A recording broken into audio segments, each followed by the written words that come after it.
Rasululloh sollallohu alayhi vasallam davrida mana bir ajib qissa keladi Imom Muslim sahihlarida. Qaysi o'rinda Dajjal haqida gapirilsa, mana shu qissa keltiriladi. Hamma sunan kitoblarida. Rasululloh sollallohu alayhi vasallam zamonida Sofi ibn Sayyod ismli bir yigit bo'ladi. Yahudilardan bo'lgan bir yahudi yigit bo'ladi, 12 yashar bo'ladi. Rasululloh ana shu ibn Sayyodni kuzatib, undagi ba'zi bir alomatlarga qarab turib, mana shu Dajjolmikin deb gumon qilardi.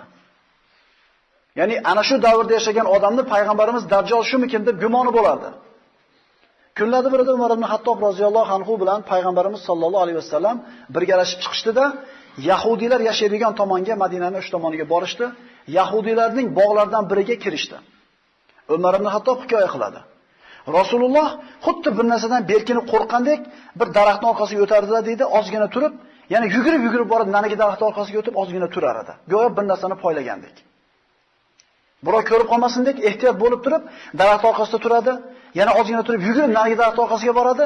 Xullas, ana shu 12 yasharli Sofi ibn Sayyod ismli yigit uxlayotgan daraxtning oldiga yetib boradi. Ya'ni uyg'onib ketmasin degandek, birov ko'rib qolmasin degandek, Rasululloh mana shunday bir ehtiyotkorlik bilan boradi. U Sofining ustiga borganida Sofi chalqamchasiga yotib olib, osmonga qarab yotib, rasa bir undan har xil ovozlar, g'udrashlar, xurriylar ovozlarini eshitib turadi, ovozlar. Payg'ambarimiz sollallohu alayhi vasallam sekin uning ustiga keladida, uni so'zlariga, undan chiqayotgan ovozlarga diqqat bilan quloq solishni boshlaydi. Go'yoki bir narsani o'qimoqchi bo'lgandek diqqat bilan quloq solib turadi. Rasululloh hali hech qancha ustida quloq solib turmasdan turib, ana shu Sofiyni onasi uyidan chiqib qoladi-da, payg'ambarimizni uni bolasini ustida turganligini ko'rib turib, "Ey Sofiy" deydi. "Ustingda Muhammad turibdi, uyg'on" deydi.